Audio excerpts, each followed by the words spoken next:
leitura de Êxodo capítulo 12, nós vamos hoje para o verso 21 ao 28. Capítulo 12, verso 21 a 28.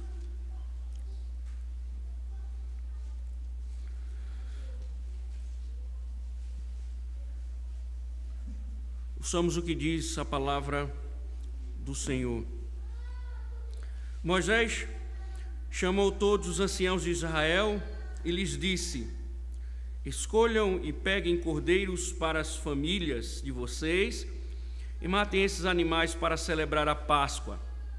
Peguem ramos de isopo, molhem no sangue que estiver na bacia e marquem a viga superior da porta e suas ombreiras com o sangue que estiver na bacia, e que nenhum de vocês saia da porta da sua casa até pela manhã. Porque o Senhor passará para matar os egípcios. Quando, porém, enxergar o sangue na viga superior da porta e em ambas as ombreiras, o Senhor passará por cima da porta e não permitirá que o destruidor entre na casa de vocês para matá-los.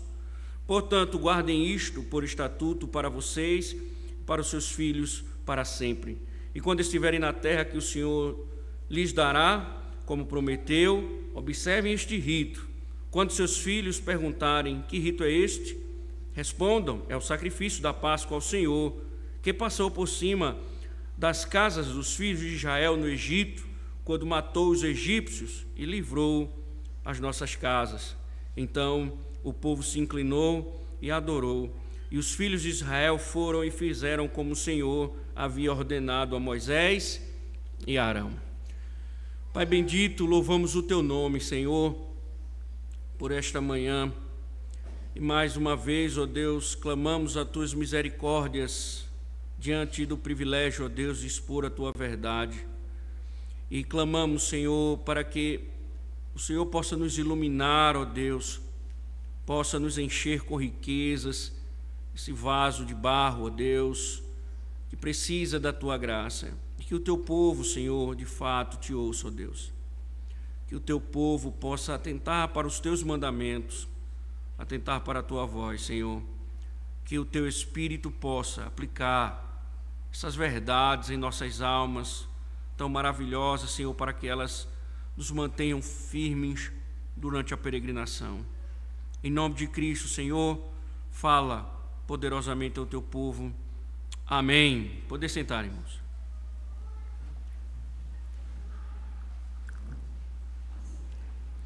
Irmãos, pragas e mais pragas nós vimos que assolaram o território egípcio, e nós vimos que Deus estava exigindo aos poderes das trevas a liberdade do seu povo. Ficou claro que o Senhor já havia dito que queria que o seu povo fosse liberto. Mas um dos grandes dilemas das narrativas era que Faraó, ele pensava ser Deus, e ele não permitia que o povo partisse conforme o Senhor ordena. E mesmo sofrendo duros golpes, se resistia em sua idolatria. Nós vimos que desobedientemente achava que ele iria prevalecer e que no final ele iria frustrar os planos de Deus. Mas, meus irmãos, o que nós vimos, o que parecia ser um conflito, o que parecia ser um conflito entre duas forças, na verdade, não existia, até porque a sentença ela já havia sido dada desde o início, quando Deus convoca Moisés, que Deus diz que vai libertar o seu povo. Então toda a resistência de Faraó, ela estava dentro dos limites estabelecidos por Deus. Deus havia estabelecido um limite de sua rebeldia. Agora, irmãos, já tem ficado claro para nós, desde as últimas exposições, que o Senhor visitará pessoalmente o Egito com um golpe fatal e porá um fim em toda a petulância do rei. E a praga, na qual o Senhor vem anunciando e tratando, mostrando que iria cometer o Egito, era que os primogênitos, eles seriam mortos. Mas, antes do golpe final, Deus, ele instrui Moisés sobre a Páscoa, O que nós vimos nas narrativas anteriores foi uma instrução divina a respeito da Páscoa aos profetas. E agora é Moisés instruindo o povo, ou seja, Moisés agora vai dizer ao povo o que é que o povo deve fazer. Então, quando nós analisamos o capítulo 12, do verso 1 ao 13, 14 ao 20, nós vimos que Deus chama Moisés, o profeta, e instrui a respeito da morte do cordeiro e dos pães sem fermento. Então, Moisés sabe aí, nessas narrativas, o que o Senhor pretende fazer, e na Páscoa, o Senhor diz que Moisés, o cordeiro deve ser morto, sacrificado, os pães devem ser comidos sem fermento, e tudo isso como memorial da libertação e da fuga do Egito. O que nós estamos vendo a partir de hoje é que esse dia finalmente chegou. Nós estamos chegando no ápice agora da narrativa do Êxodo, nós estamos chegando no ponto central agora da história, principalmente da história das pragas.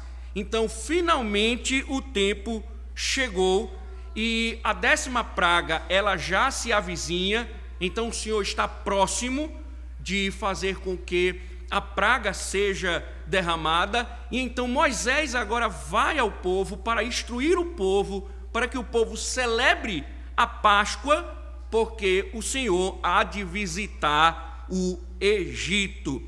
Automaticamente, irmãos, o texto de hoje mostra Moisés instruindo o povo a celebrar a Páscoa.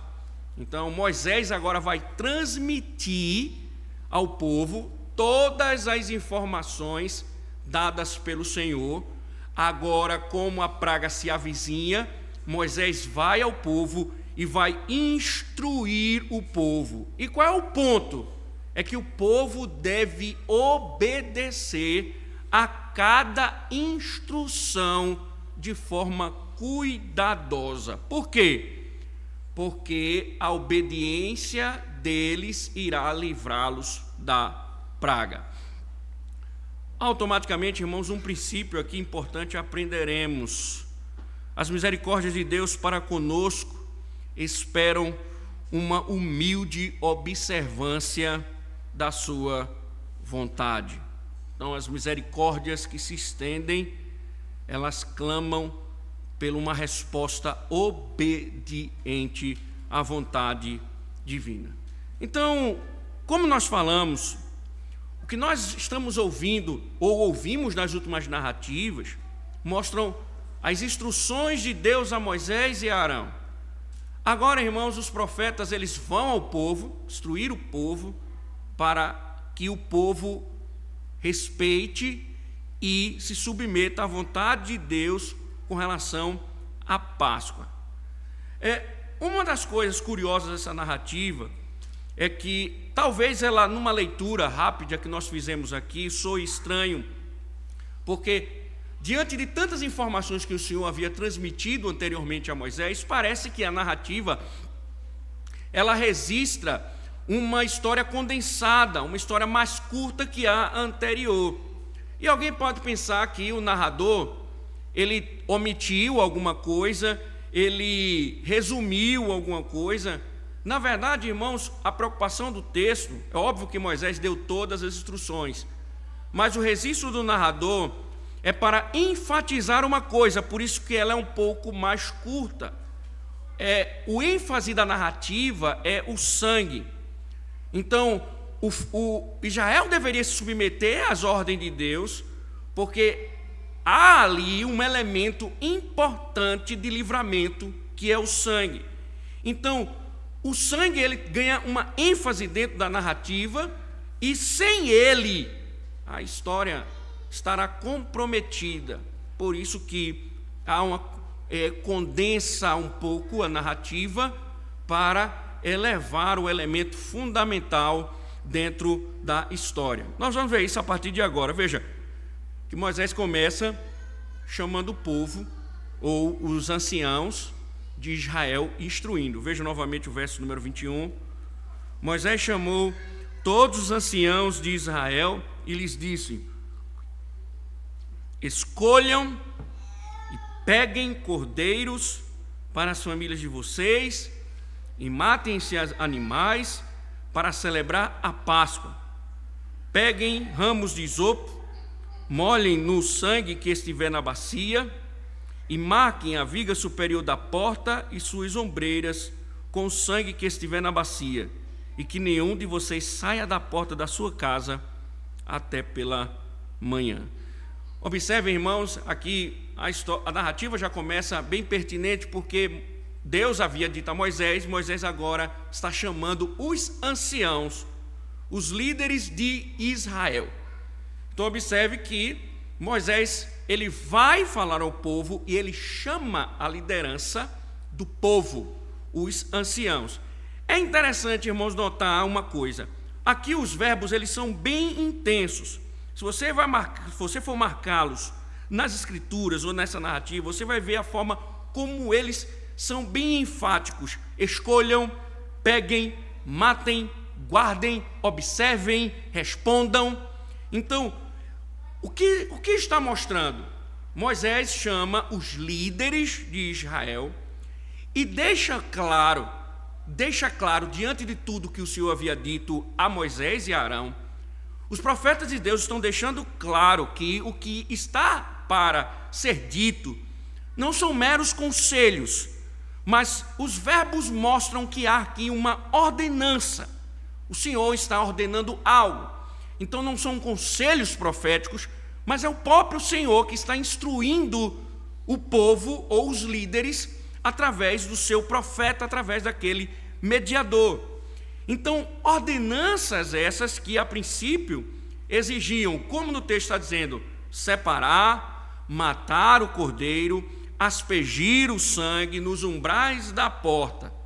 Então, irmãos, aqui nós temos já um princípio que nós devemos considerar novamente com sinceridade. Porque veja, Moisés, ele não se dirige ao povo. E ele não faz isso por uma questão de logística, mas de princípio. Deus vem mostrando um governo sempre representativo. Os líderes representam o povo, os maridos representam os seus núcleos familiares. Mais uma vez, irmãos, pensem sobre a importância disso, porque no olhar divino há sempre um olhar especial sobre o governo dos homens na igreja e nos lares. Deus sempre tem um olhar diferencial para o governo dos homens na igreja e nos lares. Moisés chama os anciãos do povo.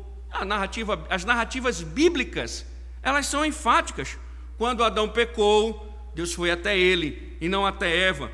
Da mesma forma, irmãos, Deus exigiu, por exemplo, nas instruções paulinas, a Timóteo, a prerrogativa de, por exemplo, o líder tem que governar bem o lar. Então, 1 Timóteo 3, verso 3 e 12 mostra o ofício diaconal e o ofício do presbítero. Para que exerçam esses ofícios, eles devem administrar ou conduzir bem um lar. Só que nós já estamos cansados de ouvir isso. As escrituras são enfáticas. Deus chama a responsabilidade os homens. Deus trata os homens.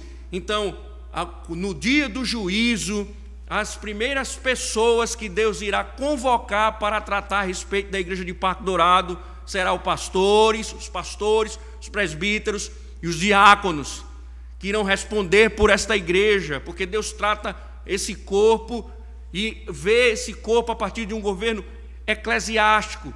Quando Deus for tratar vossas famílias, o primeiro a responder diante de Deus serão os maridos, porque Deus trata dentro dessa estrutura. Deus trata dentro dessa estrutura. Todavia, meus irmãos, observe aqui, matem a ênfase que Moisés dá às ordenanças divinas, ou seja, as esferas, ou a esfera do governo, ou as esferas do governo, seja o governo eclesiástico e familiar, elas estão restritas aos ditames divinos. Então, observem, Moisés instrui os líderes instruem o povo a partir da lei de Deus. Então, o governo, a liderança a representatividade, ela é revelada, mostrada a partir não de suas próprias elucubrações. Pelo contrário, meus irmãos, uma liderança genuína é reflexo da submissão a uma lei regente. Eles devem ordenar o povo a partir daquilo que Deus disse. Façam, matem, cortem, protejam, a partir daquilo que Deus disse. Claro, então, irmãos, por implicação, que se nós, líderes, governamos a igreja, ou vocês, homens, governam os lares por vias contrárias à lei de Deus, esse não é o governo representativo. Nós vemos aqui que os limites de atuação de um governo bíblico é conforme o Senhor ordena. Façam, preguem, cortem, respondam, tudo conforme o Senhor ordena. Então, quando Deus enxerga a liderança na igreja, nos lares, ele enxerga até que ponto aquela liderança tem conduzido o rebanho ou o seu rebanho particular a partir da verdade de Deus. Moisés disse: faça, corte, mate, vocês devem instruir isso ao povo. Então, irmãos, não é simplesmente ser líder, não é simplesmente governar a casa, é uma liderança e um governo a partir da instrução divina. Isso implica, irmãos, da mesma forma o seguinte: mulheres não devem submissão aos maridos que regem por suas próprias regras. Nós estamos ouvindo aí, por vezes escutamos, seja comentários em redes sociais, seja em conversas particulares, seja em comentários, que a mulher ela deve submissão ao marido em todas as circunstâncias, que ela deve seguir o marido em todas as circunstâncias. Não. Tiraram isso de onde? Qual foi o lugar das Escrituras que encontraram esse mandamento de seguir o marido de uma forma cega? Em qual lugar das Escrituras está dizendo que a igreja tem que seguir a sua liderança de uma forma cega? Qual o lugar das Escrituras? Antes do 5º mandamento existem 4 mandamentos. E Deus não autoriza, para cumprir o 5º, transgredir outros mandamentos. Então toda submissão ela tem seus limites. Ela está restrita à lei de Deus. Toda liderança está restrita à lei de Deus. Então ninguém deve submissão a ninguém enquanto a lei de Deus estiver em jogo. Porque se assumir o papel de submissão de uma forma cega, automaticamente se assume o papel de insubmissão a Deus. Quando uma mulher diz: eu tenho que seguir o meu marido, quando as decisões são pecaminosas, quando as escolhas são equivocadas, quando aquilo que se escolhe é contrário à lei de Deus, automaticamente aquele marido ele se torna ídolo e aquela mulher se torna insubmissa à lei de Deus. Não existe isso, irmãos. Não se esqueçam. Uma liderança masculina na igreja ou no lar que esteja livre da ordenação divina. Enquanto houver submissão à vontade de Deus, enquanto houver submissão aos preceitos de Deus, todos devem humildemente se submeter. Mas quando uma liderança da igreja, o governo no lar, ele ultrapassa, ele quebra essas barreiras, ninguém deve submissão, porque o que está se colocando em risco é a insubmissão diante de Deus. Sabe aquelas coincidências da liturgia? Sabe aquelas coincidências da liturgia? Hoje de novo, Sabe por quê? Porque Deus não vai aceitar essa... pastor, porque eu amo meu marido. Olhe, Senhor, é porque ele era meu esposo e eu tinha que seguir ele por onde ele quisesse. O Senhor disse, nós ouvimos aqui, se alguém vem a mim e não me ama mais do que ama o seu pai, a sua mãe, a sua mulher, os seus filhos, os seus irmãos, as suas irmãs e até a sua própria vida, não, olhe, não, aqui é enfático, não pode ser meu discípulo. Escolha, você vai obedecer a quem? Ao seu marido ou a mim? Você vai se submeter ao seu marido ou a mim? Você vai amar os seus filhos ou amar a mim? Então escolha, porque se você amar seu filho, seu marido, ao ponto de submeter, lógico, irmãos, o que o Senhor está dizendo aqui é que nós devemos odiar os nossos familiares, dar um bicudo na sogra,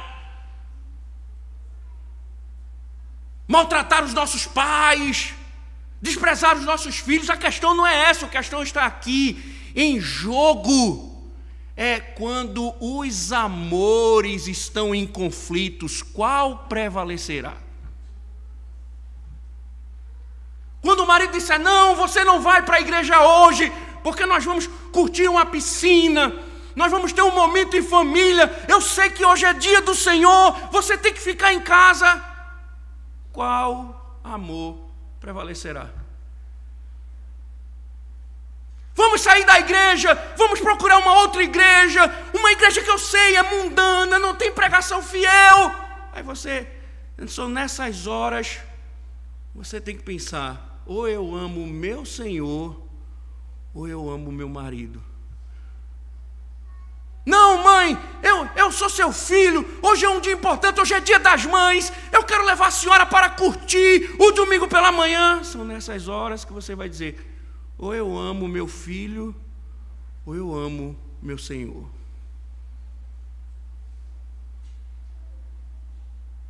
Então, veja a preocupação de Moisés, chamar os líderes,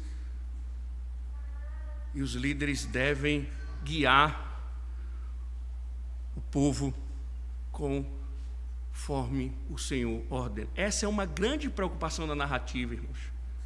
É que os homens façam conforme as instruções do Senhor.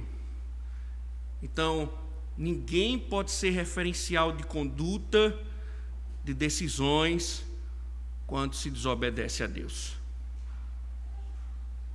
É difícil. Ninguém está dizendo aqui que é fácil.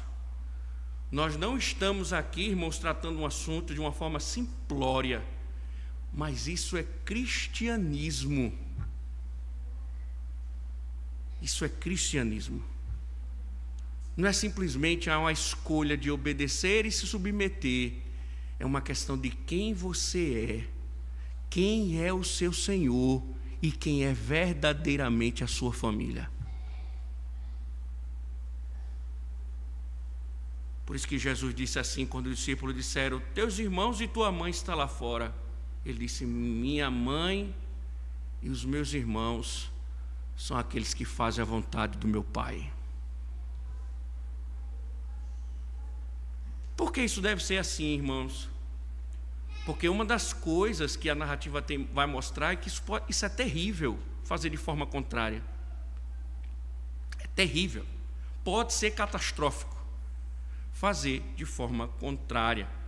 E seria terrível para Israel se os líderes desobedecessem os preceitos de Deus. Veja, irmãos, a morte está chegando. O juízo está vindo. Eles não poderiam fazer de outra forma. Então, eles precisariam seguir à risca a instituição divina a respeito da Páscoa. O animal deveria ser separado, como o Senhor ordenou, deveria ser morto. Então, veja, a preocupação de Deus deve ser morto, separado, deve-se aspergir o sangue com isopo, que era um tipo de planta, né? Parecia um pincel, então eles molhavam e faziam o trabalho de pintura. O Senhor disse, marquem as vigas, as ombreiras. Eles deveriam fazer tudo do jeito que o Senhor disse. Então, o juízo está chegando, eles estão no dia do juízo. Já imaginou se os líderes dissessem assim? Não, não é bem assim. Não precisa fazer isso. Para que matar um animal? A gente não vai para o deserto. Esse animal pode servir de alimento. Podemos comer esse animal no deserto. Por que matá-lo? Vocês lembram de Saul, quando o Senhor disse assim a Saul: vá, entre, mate tudo, inclusive os animais. Lá vem Samuel, no arraial escuta o barulho dos animais. E Samuel disse: o que aconteceu, Saul? O que foi que aconteceu? Não, eu guardei aqui um pouquinho para o culto ao Senhor. Já pensou aquele líder preocupado com a família? Não, eu vou peregrinar com minha família no deserto. Eu vou levar esse carneiro. Isso é uma semana de carne, de comida. A minha família. Imagina, irmãos, a catástrofe que seria em Gósen. Imagine a catástrofe que seria em Gósen. Seria terrível. Veja o verso 23. Veja o que diz: porque o Senhor passará. E aqui tem duas ênfases, uma ênfase importante. Porque o Senhor passará para matar os egípcios. Quando, porém, enxergar o sangue da viga superior da porta e ambas as ombreiras, o Senhor passará por cima da porta e não permitirá que o destruidor entre na casa de vocês para matá-los. É interessante, irmãos. A narrativa, ela descreve, ela dá uma importância aqui, tem uma importância muito grande devido ao seu destaque, porque nós estamos diante do ápice da libertação, e o que a narrativa está mostrando é que o eixo, o sangue do Cordeiro Pascual, é o eixo em torno do qual o cumprimento gira, é o ponto principal. Então eles precisam obedecer cada sentença, o sangue precisa estar marcando os israelitas. E aqui, irmãos, é interessante porque não é só o povo que deve obedecer, não, ou a liderança que deve ser obediente, não. Aqui é preciso um ato de fé, porque eles precisavam exercer sua fé de que Deus cumpriria o que prometeu. Pela fé, eles precisariam examinar e abater o cordeiro. Pela fé, eles deveriam pegar o sangue e aplicá-lo em suas portas. E pela fé, eles precisariam confiar no Senhor, porque o sangue seria o testemunho de sua fé nas promessas e no poder redentor de Deus. Eles, irmãos, a morte está vindo, eles precisam crer no sangue, eles precisam confiar no sangue. Isso é importante, irmãos, porque obedecer sempre será um ato de fé. Obedecer é sempre confiar em Deus, em suas promessas. Seja a liderança, seja a igreja, seja corporativamente ou individualmente. Muitas vezes nós não enxergamos isso. Nós temos um olhar somente horizontal e nunca vertical. Então, nós não podemos cair nessa autonomia arrogante. Então, uma liderança, como a vida cristã em geral, deve entender: obedecer sempre é um ato de fé, é um ato de crer nas afirmações de Deus, no que Deus diz, de submeter à ordenança divina. Então, é sempre uma resposta. A obediência é sempre uma declaração de que confia no Senhor, de que crê de fato no Senhor. E aqui, irmãos, um princípio importante, né? A fé ela é atestada não pelas simplórias declarações vazias, ela é pela vida de submissão. A verdadeira fé ela é atestada na obediência, na submissão àquilo que o Senhor diz. Essa é a verdadeira demonstração de fé. Não é simplesmente dizer creio. Eu vivo como eu creio. E por que isso é importante, irmãos? Então, os líderes instruindo o povo tem que crer nisso. A morte está vindo, ele tem que crer nisso, tem que responder com fé,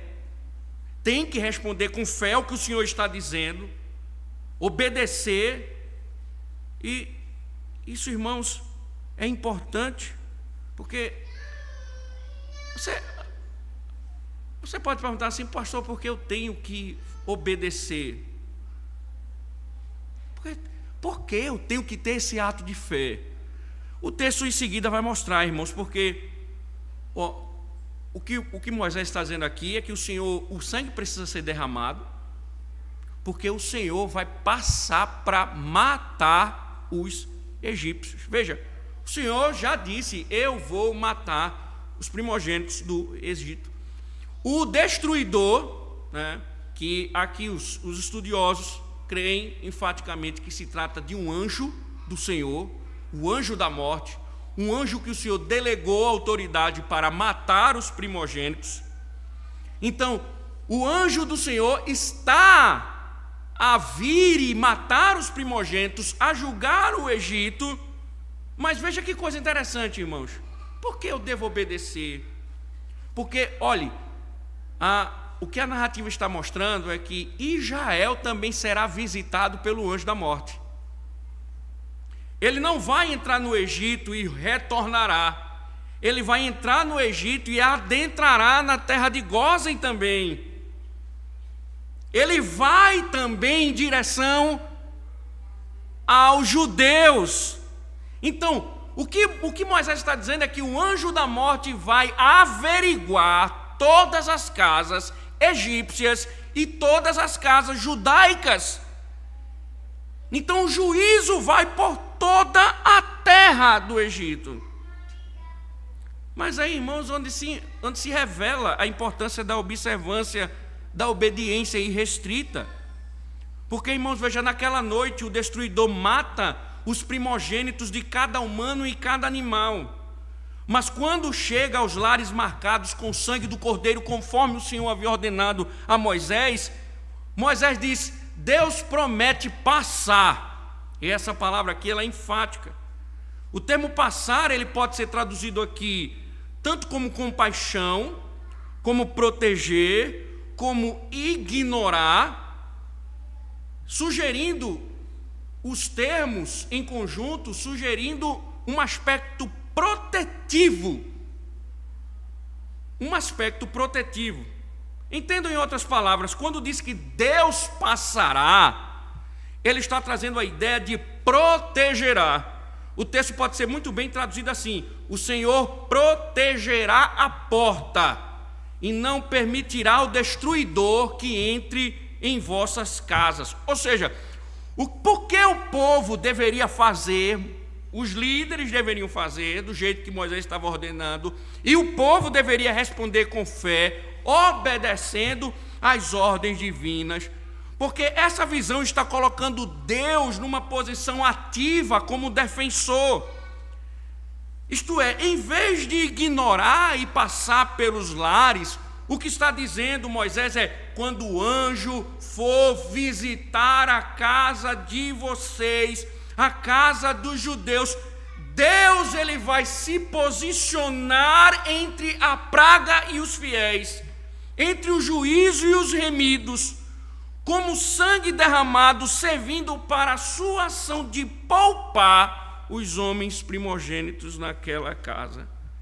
Deus enviaria o anjo da morte, e a casa que estivesse com sangue, ele estaria à porta como protetor, impedindo que o anjo invada e mate os primogênitos. Deus então olhava para baixo e viu o sangue, certo de que a justiça havia sido satisfeita. Por isso ele impedia: não, aqui o cordeiro foi morto. aqui não mate. Um cordeiro foi sacrificado. Olhe o sangue derramado. Por que isso é importante, irmãos? Um dia Deus haverá de julgar todos. Quem poderá escapar? Ninguém. Salomão, em sua sabedoria, ele disse: então eu disse a mim mesmo, depois de uma grande reflexão, Deus julgará o justo e o ímpio, porque há um tempo para todo propósito e para toda boa obra. Eclesiastes 3,17. Se isso não é suficiente, Cristo disse: e quando o Filho do Homem vier em sua glória, e todos os santos anjos com ele, então se assentará no trono da sua glória, e todas as nações serão reunidas diante dele. Então, por que, irmãos, Moisés instrui os líderes, eles devem obedecer conforme o Senhor está dizendo? Porque os líderes instruem o povo, e o povo deve fazer conforme aquilo que o Senhor estava ordenando? Porque um dia, irmãos, no princípio aqui é: Deus haverá de nos julgar. Ele vai exigir de nós tudo aquilo que fizemos. Por isso que Ele quer obediência. Obedeça, porque, olhe, líderes, façam conforme o Senhor está dizendo. A praga está vindo. Os líderes, povo, façam tudo o que o Senhor disse. A praga está vindo. O anjo da morte está vindo. Deus vai julgar o Egito e vai nos julgar. Façam conforme tudo o que o Senhor tem ordenado. Significa, irmãos, que no dia do juízo nós não vamos ser poupados, no sentido de que Deus não irá nos julgar, que o juízo será privado de nós, no sentido que Deus não irá nos colocar numa situação de julgamento. Pelo contrário, nós vamos sim, irmãos, e Ele vai exigir tudo o que nós fizemos. Ele vai exigir o que você fez. Todas as suas obras ocultas serão entregues por sua alma. Às vezes que você negligenciou o dia do Senhor, às vezes que você foi insubmisso, às vezes que você desobedeceu deliberadamente, tudo será exposto. Martin Lloyd Jones diz no livro dele, na exposição do Salmo 51, dizendo que Deus nos poupe de colocar no telão todas as nossas pecaminosidades, porque possivelmente Deus externará tudo aquilo que é mais oculto. E quanta vergonha! E Deus vai nos julgar. Isso é importante. Não, pastor, eu sei, mas às vezes nós esquecemos disso. Nós esquecemos que o Senhor julgará a todos. Nós esquecemos isso. Então, diante do exposto, por que devemos obedecer? Porque no dia do juízo, a obediência, ela revelará, e o obedecer revela uma confiança no ato do protetor. Obedecer é uma resposta esperançosa de que no julgamento de Deus Ele me protegerá. Obedecer é uma confiança de que Deus estará a me proteger quando o anjo da morte vier me matar.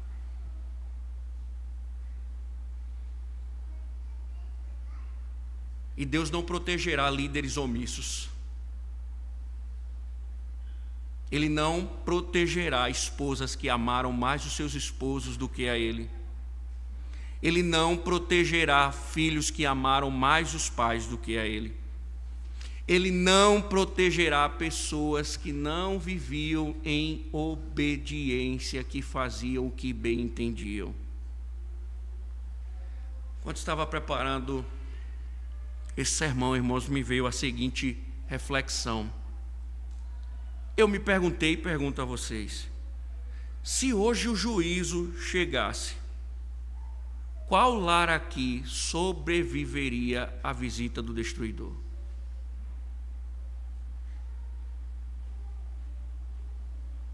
Qual lar aqui sobreviveria à visita do destruidor? Quem aqui teria Deus como guardião quando a morte adentrasse em suas casas? Quem aqui? Pastor, não sei, sabe. Como é que você vive? Obedecendo a Deus, faça do jeito que eu estou dizendo. Você submete e faz. Se é assim, fique certo. Como Paulo escreve a epístola dele aos Tessalonicenses, o dia do juízo será um dia de glória. Mas se não, não conte com o sangue do Cordeiro quando você viveu com vestes imundas. Não conte com o sangue do Cordeiro quando você viveu de forma imunda, desobediente. Veja, e o povo deveria entender isso. Precisa obedecer o que Deus está dizendo. Mas além disso, irmãos, observe, os mesmos pontos que a gente viu se repetem aqui em outros detalhes. Além disso, eles devem obedecer. Então você veja, Moisés está instruindo o povo, os líderes instruem o povo, deve fazer conforme o Senhor, a morte está chegando e etc. Mas também eles não poderiam esquecer disso. Veja o verso 24 a 27, parte A, veja que diz: portanto, guardem isto por estatuto para vocês e para os seus filhos para sempre. Veja os verbos, como eles se repetem. E quando estiverem na terra que o Senhor lhe dará, como prometeu, observem este rito. Verso 26, quando os filhos lhe perguntarem que rito é este, respondam: é o sacrifício da Páscoa ao Senhor, que passou por cima das casas dos filhos de Israel no Egito, quando matou os egípcios e livrou as nossas casas. Veja, irmãos, Deus não quer simplesmente instruir, Deus não simplesmente ordena como fazer, mas mais uma vez observamos, veja como Deus repete isso, irmãos. Não se esqueçam, uma das formas das narrativas, das escrituras mostrar a vontade de Deus é repetindo, repetição. E mais uma vez, Deus não quer que a libertação caia no esquecimento. E nós já vimos isso aqui, irmãos. Por quê? Porque isso tem um significado redentivo. Não é simplesmente recordar um evento histórico. E como nós falamos, irmãos, Deus não quer que isso caia num formalismo, num intelectualismo, mas é algo que perpassa as atividades cerebrais e cativa o coração. Porque, irmãos, não se esqueçam, formalismos esvaziam os significados espirituais dos meios de graça. Formalismos esvaziam os significados dos meios de graça. E volto a lembrar, irmãos, nós devemos atentar para isso, porque isso pode ser muitas vezes o nosso problema. Nós estamos tão formais em nossa religiosidade que nós não conseguimos adentrar nos significados, naquilo que significa. Nós estamos tão acostumados a nos achegar à ceia do Senhor que nós nem refletimos o que isso significa. Nos comportamos como a igreja de Corinto, como comelões e bebarrões.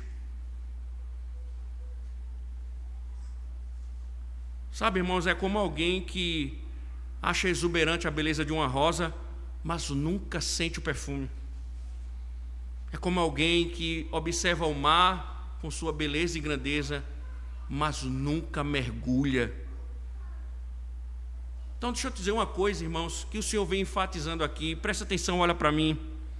Não adianta termos uma liturgia bíblica, princípio regulador do culto. Que maravilha, um culto reformado, puritano, uma pregação bíblica, expositiva, exegeticamente perfeita. Em resumo, uma igreja bíblica. Se tudo isso for simplesmente formalismo, se não cativar a alma, se o coração não estiver voltado para isso, para a glória de Deus, para obedecer a Deus, e muitas vezes é só formalismos. Volto a dizer, por isso que muitas vezes muitas pessoas têm grande dificuldade com o dia do Senhor, porque o dia do Senhor não cativa a alma, é só um formalismo, é só uma formalidade religiosa, é só um comportamento religioso, mas não cativa, não cria afeições, não move a alma, não arranca lágrimas do coração, é só formalismo. O Senhor disse: não esqueçam disso. Sabe, irmãos, por isso que é importante lembrar um dos termos que se repete em Êxodo. O Senhor chama esse dia de festa. Por quê? Festa? Por que festa? Pergunte para um judeu que viveu num cativeiro, por que esse dia é um dia de festa? Se você tivesse noção exata do que era o cativeiro do pecado, esse dia seria o dia mais feliz da sua alma. Se você tivesse noção do que Deus fez, da grandiosidade da soberania divina para libertar você das amarras do pecado, senão você estaria lá até hoje sendo cavalo do cão. Se você soubesse a desgraça, a morte, se você soubesse o que é o inferno, onde as pessoas choram, choram, choram, as lágrimas não cessam, eles querem ajuda. Se você soubesse o que significa a redenção, você veria esse dia como festa. Um dia de celebrar o melhor dia da sua vida. Mas muitas vezes é só formalismo, formalidades. A gente pode até sentir falta, mas não sente falta dos valores eternos. É só simplesmente o hábito da nossa formalidade.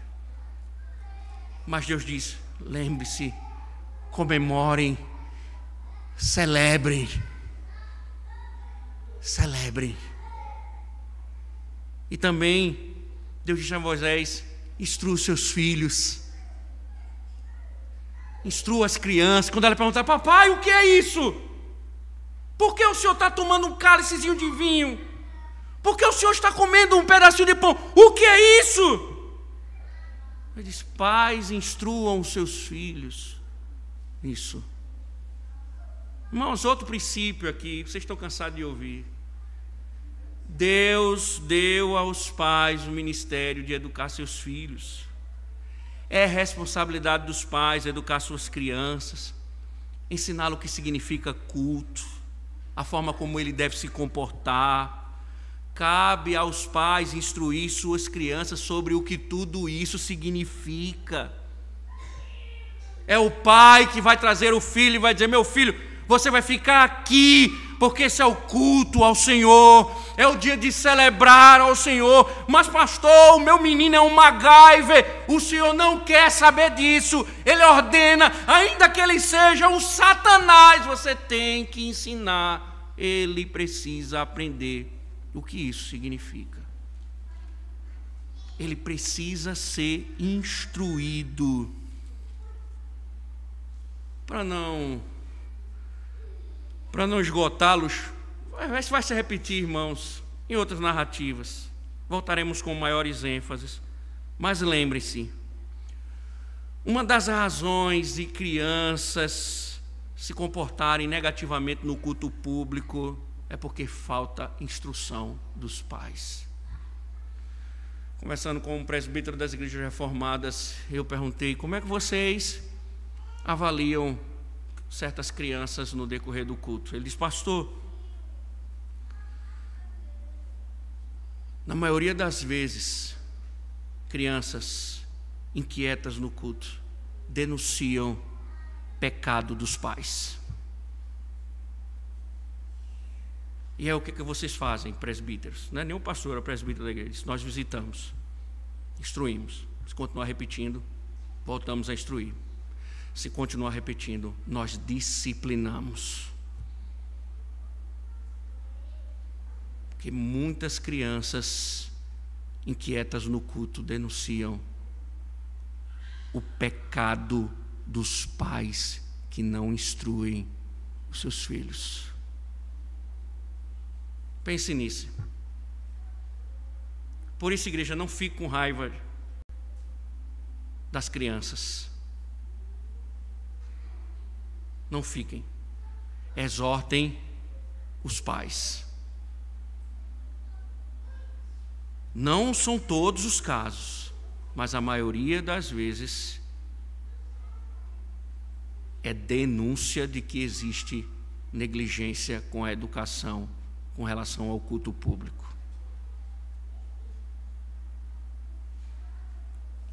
Então, pais, aprendam, isso é responsabilidade de vocês. Sabe por quê, irmãos? Porque a alma deles, a responsabilidade da alma deles está sobre vocês. Sabe por quê, meus irmãos? Muitos filhos se afastam.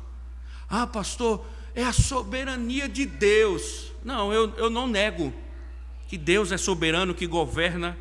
Eu nunca fui instruído num lar cristão, nunca tive uma educação cristã, e o Senhor, aprove ao Senhor me salvar. Eu creio na soberania de Deus, mas no mesmo instante que a Escritura enfatiza a soberania, enfatiza a responsabilidade dos pais também. E há muitos filhos que abandonam a igreja por responsabilidade dos pais, nunca instruíram os seus filhos. Pais que ficavam à mercê de departamento infantil, que em muitos lugares parece mais o circo de Tiririca. Então, o que é que o Senhor está exigindo dos pais aqui? Não somente matar o cordeiro, comer os pães sem asmos, borrifar o sangue, mas também educar os seus filhos. Então, se não bastasse o sofrimento de uma liderança de um lar, o Senhor também exigirá de você e dos seus filhos, meu irmão. Ele vai cobrar de você também. E diante disso, irmãos, como responder? Verso 27, parte B e 28. Veja. Parte B. Então o povo se inclinou e adorou, e os filhos de Israel foram e fizeram como o Senhor havia ordenado a Moisés e Arão. Veja, irmãos, adoração e obediência. Joelhos se dobram em louvor ao Senhor, depois fizeram conforme o Senhor havia dito. Veja, irmãos, Deus estava ordenando o seu povo e o povo adorou. O povo não disse: não, isso é muita exigência, é muito difícil, Deus, cumprir esse mandamento. Eu não consigo cumprir esse mandamento, Senhor, é uma exigência muito alta. Eles adoraram ao Senhor e obedeceram. Irmãos, por que tudo isso? Nós sabemos bem que Deus estava preparando o seu povo para a vinda de Cristo. E foi Cristo quem derramou o seu sangue na cruz. Deus então nos deu um banquete que nós vamos desfrutar já já, que chama-se a ceia. Jesus deu o pão e disse: isto é o meu corpo. Deu o cálice e disse: isto é o meu sangue. Ao fazê-lo, anunciou que ele era o cordeiro que seria morto para retirar os pecados. Então, todas as vezes que nós nos reunimos, nós lembramos que somos pecadores salvos pelo corpo e pelo sangue de Cristo. Israel vivia isso em tipo, em sombra. Tudo que Deus estava ordenando aqui era sombra que apontava para Cristo. Mas independente da sombra, do tipo, do antítipo, como se responde a tudo isso? Nós esquecemos, irmãos, da gravidade do nosso pecado e a graça de Deus em Cristo. Esquecemos que Deus quer que paremos de pecar. Mas por que a ceia também importa? Porque Ele nos lembra dessas coisas. E quando nós nos lembramos de tudo o que Ele fez, qual a maneira correta de reagir? É a forma como os israelitas reagiram, caindo de joelhos e adorando e fazendo tudo o que Ele ordena. Eles não questionaram nada. Eles disseram: louvado seja o Deus de Israel. Vamos fazer tudo aquilo que o Senhor ordena.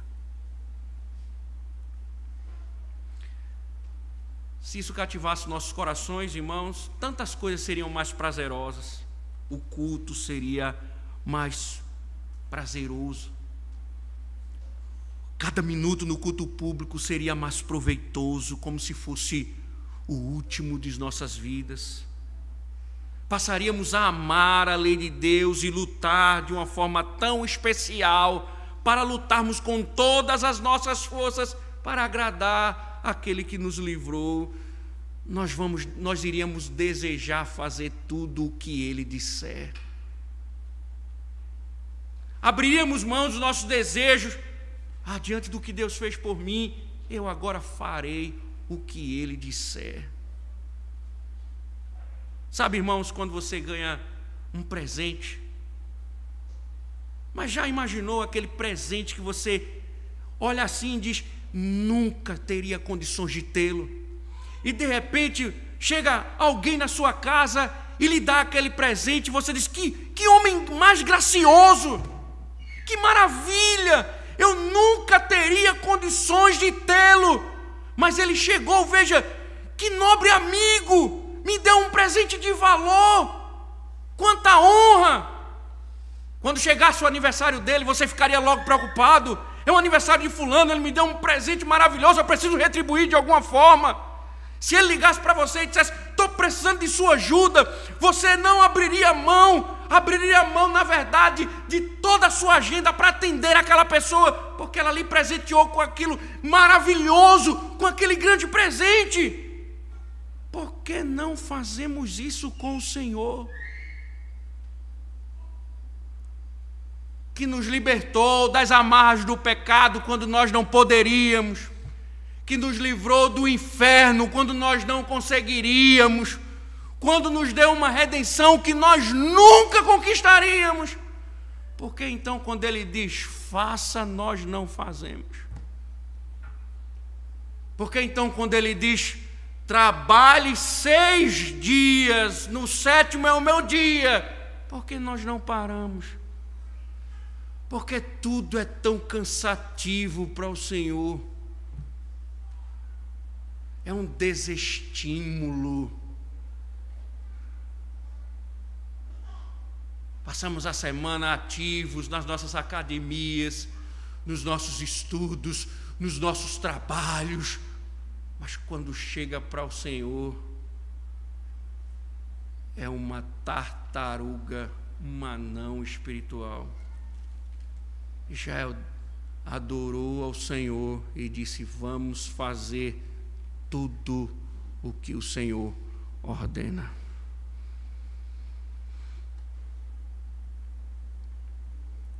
Essa é a resposta, irmãos, correta diante de tão grande salvação. Eu estou fechando. Podemos dizer isso da sua vida? Posso dizer isso da minha vida? Por que você está aqui hoje pela manhã? Com medo do Rodrigo estar digitando? ou porque você acordou, está vivendo a expectativa da glória eterna, você diz: hoje eu vou desfrutar do Senhor, vou descansar no Senhor. Hoje é o dia de sentir um gostinho do céu, de ouvir o meu Deus provisoriamente por meio da sua palavra. Será que é isso, irmãos? Será que nós de fato estamos respondendo assim? Adoração e obediência. Se tem sido assim, irmãos, não tema o dia do destruidor. Deus estará protegendo sua alma. Não se assuste quando o juízo chegar, porque você estará protegido.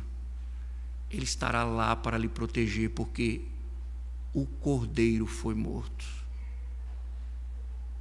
Ele não verá sangue nas suas portas, mas verá sangue no madeiro. Ele verá um cordeiro inteiro sendo sacrificado, intercedendo e dizendo: Pai, eu morri por ele. Pai, eu me sacrifiquei por ele. E Deus vai dizer à morte: a morte não terá poder sobre ele. Mas se não tem sido assim, meus irmãos, não há esperança para você.